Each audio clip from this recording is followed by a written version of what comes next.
Hello, Om Namah Shivaya. मैं Shivangi Shulata Rai Chatterjee. Welcome in my channel Shulata's open window. Capricorn मकर की आपका रीडिंग है. कैप्रिकॉर्न ये जो रीडिंग है 1 मार्च से 15 मार्च 2025 के एनर्जी के ऊपर 3 कार्ड का यूजुअल रीडिंग करेंगे, जिसमें हम देख लेंगे आपका स्पिरिट का क्या मैसेजेस हैं और उसके साथ साथ आपका love, relationship, career, finance, health, studies सब कुछ कैसा चल रहा है वो देख लेंगे. ठीक है, तो चलिए देख लेते हैं मार्च का महीना आपके लिए क्या सोच के बैठे हैं. Okay, Capricorn, Capricorn Makar, Capricorn Makar, Capricorn Makar. Queen of air, beautiful. आपका दिमाग बहुत चल रहा है. Like you are whatever you are doing, जो भी आप कर रहे हो ना, आप सोच समझ के विथ नॉलेज, जानकारी लेके, इधर उधर नहीं, फालतू नहीं, अच्छे से समझ के आप चल रहे हो, which is good. 4 of fire in career and finance, मतलब करियर फाइनेंस बैलेंस में है, कोई प्रॉब्लम नहीं चल रहा है, जितना है उसमें आप अच्छे से मैनेज कर रहे हो. And overall energy is king of air. ये कौन है भाई? ये भी बहुत इंटेलिजेंट है. देखो एनर्जी, देखो क्या बात है. ऐसा लग रहा है जैसे आपको आपका प्रॉपर राजा मिल गया इतने दिनों के बाद. ऐसा लग रहा है जैसे एक अच्छा साथी, एक परफेक्ट साथी आपको मिला है, और वो भी ऐसे में कि जहाँ ये दोनों के अंदर एक बैलेंस, एक म्यूचुअल ब्यूटीफुल अंडरस्टैंडिंग वाला बैलेंस मिला है. स्पिरिट का ब्लेसिंग कार्ड देखिए, वाइज लीडरशिप. मुझे ऐसा लग रहा है कि ये बंदा को आप फॉलो कर रहे हो, या तो इस बंदे के साथ इसका लीडरशिप आप ले रहे हो, या तो दोनों का लीडरशिप को एक्सेप्ट कर रहे हो, क्योंकि यहाँ पे जो भी है वो वाइज है, यानी बहुत अच्छा है. कार्ड नंबर 14, 4 + 1 = 5, यानी एक नया शुरुआत. वाह, इसको बाद में और अच्छे से एनालिसिस करेंगे. फिलहाल लेनोर्मन डेक से 3 कार्ड लेंगे रीडिंग को आगे बढ़ाने के लिए. अगर आप मकर राशि के जातक हैं, या तो फिर अगर मकर लग्न के, यानी सन, मून, राइजिंग, कहीं पे भी अगर आपका कैप्रिकॉर्न एनर्जी है, तो आपका एनर्जी के साथ साथ इस रीडिंग का एनर्जी कुछ ना कुछ मैचिंग आपको ज़रूर मिलेगा. चलिए फाइंड आउट करते हैं. Sun, wow, that's really cool Capricorn, it's really cool. And the bouquet, beautiful. अच्छा जी. And the ring, beautiful.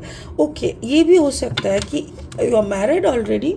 अगर आप मैरिड हो तो आपका अगर आपका डिस्टर्ब मैरिज है तो आपका वो ठीक होने लगेगा, और अगर आप शादीशुदा नहीं हो तो आपका शादी होने वाला है.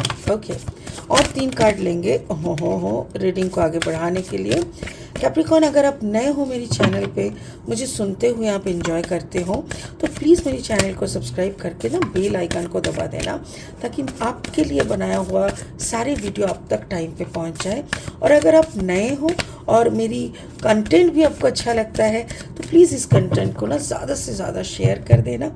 आपको भी अच्छा लगता है तो आप एक लाइक ज़रूर दे सकते हो. Thank you Capricorn for your support. Okay, 2 of pentacles, या I got you, समझ गया.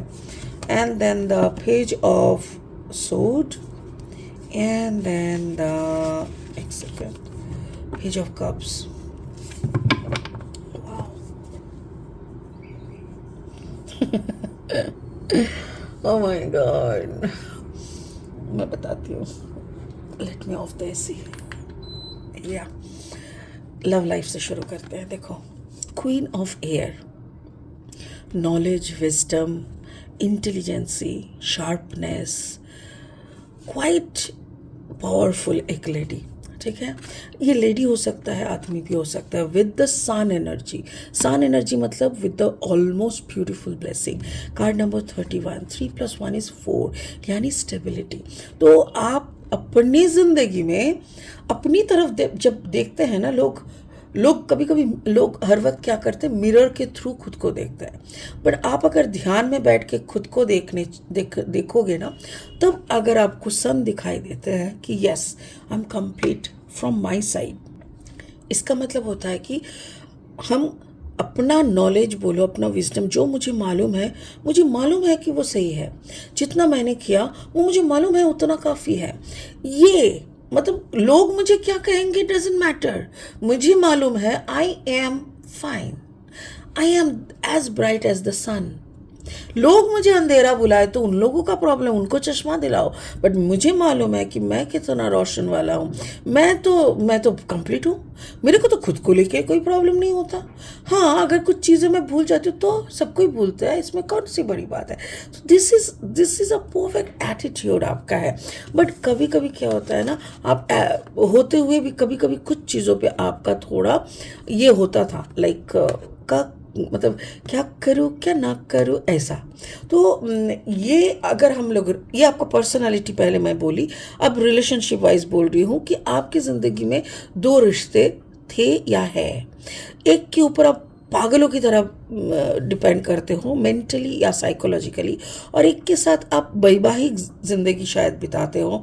शायद आपका स्लीपिंग पार्टनर हो सकता है या तो ट्रैवल पार्टनर हो सकता है, कोई भी हो सकता है। तो आप दोनों में से ना, आपको जब तक आप दोनों के साथ हो तब तक आप किसी के साथ भी नहीं हो। ये सबसे बड़ा फैक्ट है। जब आप दोनों कहाँ जाए, किससे बात करें, किसके साथ, तब आप किसी के साथ कुछ नहीं कर रहे हो, इतना समझ के रखो। तो इसीलिए आपको एक जगह पे ठहरना होगा, कोई एक को चॉइस करके ये ज़िंदगी गुजार लेना पड़ेगा। भले ही आप नेक्स्ट ज़िंदगी का ऑप्शन आप अगर लेना चाहते हो ऊपर वाले के पास से, तो they you can pray for that. But इस जन्म में जब तक आप एक के नहीं बन जाते कंप्लीटली, अगर नहीं भी बनना चाह रहे हो ना, तो भी आपको एक समझौता वाला जगह पे आना पड़ेगा, वरना ये जगह सच में मुश्किल है। ये चीज़ शायद आपको समझने का बहुत ज़रूरी है, और शायद फरवरी का महीना अभी भी जितना दिन बाकी है, आप ये चीज़ समझ जाओगे। और जितना जल्दी आप समझ जाओगे उतना जल्दी आप चारों तरफ का जो भी आपका हैंकी पैंकी है सबको रफा दफा करके साफ करके आप सेंटर में आके बैठ जाओगे। क्योंकि आपका करियर फाइनेंस बोल रहा है 4 ऑफ फायर। आप और आपके पार्टनर सिर्फ इस शादी को लेके ही बातें कर रहे हो, या तो फिर आपके पार्टनर के साथ जो भी आपका रिश्ता है, उस रिश्ते में क्या प्रॉब्लम्स है, क्या नहीं है, क्या बचपना है, क्या अनसुनी रह गया, क्या कंप्लेन है, ये सारी चीज़ें ना, या तो आप लास्ट एक बार के लिए बात कर लो और फिर उसमें मिट्टी डाल दो, या तो फिर ऑलरेडी उसको एक दोनों मिलके कागज़ में लिख के जला दो, और दोनों एक साथ बोलो इस मैटर में आइंदा आगे से कभी हम लोग बात नहीं करेंगे। आज से हमारा एक नया रिश्ता, आज से हम दोनों फिर से एक स्टार्टिंग पॉइंट में खड़े हैं और वहाँ से शुरू करेंगे। अगर आप कर पाए तो it will be a fantabulously fantastic. ये भी मुझे दिख रहा है कि आप करियर में ना, आपका जो शादी है हो एक एंड पे आ रहा है, क्योंकि करियर एक ऐसा जगह है ना जहाँ पे बहुत कुछ कंप्रोमाइज़ करना पड़ता है। तो वैसा ही एक कंप्रोमाइज़ मुझे दिख रहा है, वो है शादी, या शादी नाम का स्टेबिलिटी। अगर आप लिव इन में हो तो दैट कैन ऑल्सो, कोई भी एक चीज़ दांव पे आ सकता है रिश्ता। क्यों? क्योंकि मुझे लग रहा है कि हो सकता है कि काम के सिलसिले में आप बाहर रहने लगोगे, आपका ट्रांसफ़र हो सकता है, या तो फिर आपका हो सकता है कि आपका पार्टनर का ट्रांसफ़र हो जाए, and you don't want any long distance relationship. So in that case obviously आपको, आप दोनों को अलग होना पड़ेगा। और यहाँ पे देखो page of swords, page of swords का मतलब ये होता है कि आपकी कुछ बचपना तो है, उनका भी कुछ बचपना है, आपकी कुछ मैच्योरिटी, उनका भी कुछ मैच्योरिटी है, कुछ ना कुछ तो है, वरना इतना दिन कैसे हो आप लोग। तो आपको अभी अपना बचपना को साइड करना है, और उनके जो बचपना आप देख के उनको जज करते हो उसको भी साइड करना है, और उनके अंदर जो क्वालिटीज़ है उसको प्रेज़ करते रहना है, अच्छे से बात करते रहना है, उनके साथ उठना बैठना, चाय पीना, बातें करना, थोड़ा मजाक करना, ये सब करना पड़ता है। क्यों? अगर आप इसको कंटिन्यू करना चाहते हो, वरना ये एंड होने का टाइम है अभी। अच्छा, या तो फिर अगर आप दोनों नए शादी करने जा रहे हो तो आप दोनों का शादी भी अप्रैल का महीने में हो सकता है।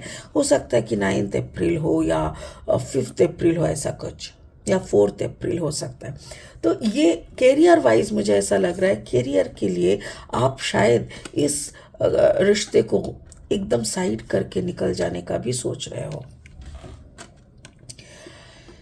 ओवरऑल एनर्जी है किंग ऑफ एयर, मतलब ऐसा कोई इंसान है जिसको और आप लेना भी नहीं चाहते और ले भी नहीं पा रहे हो।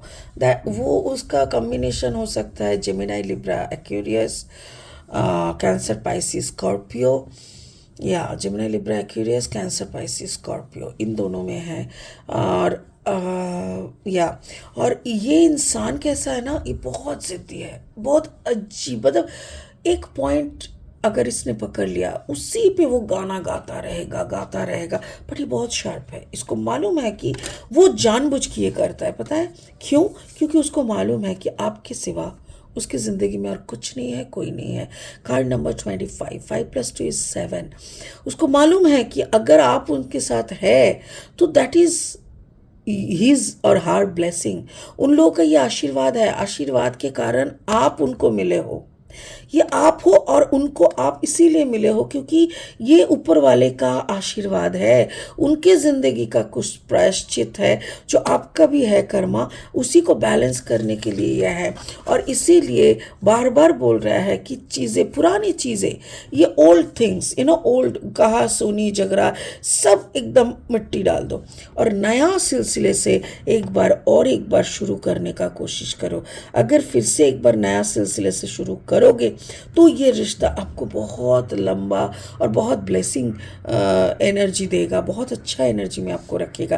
बट अगर आप इसी पुराने चीज़ों को, पुरानी बातों को लेके बैठे रहोगे, सिर्फ आप नहीं ये भी, तो फिर ये रिश्ते में और कुछ भी नहीं बचा है।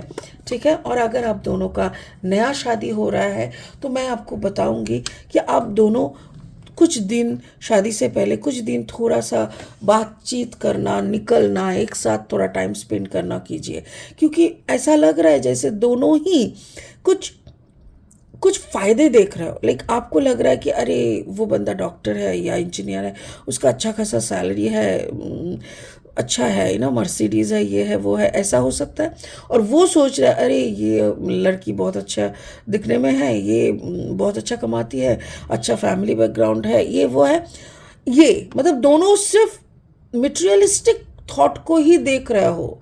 एज ए पर्सन तुम दोनों को एक ही कमरे में रहना पड़ेगा, इसको ये लोग नहीं सोच रहे हो। आप लोग इसको थोड़ा सोचा करो। ठीक है। स्पिरिट का ब्लेसिंग कार्ड बोल रहे हो वाइज लीडरशिप। ये लीडरशिप, लाइक आप दोनों अपनी अपनी लाइफ में लीडर हो, लीडर भी हो।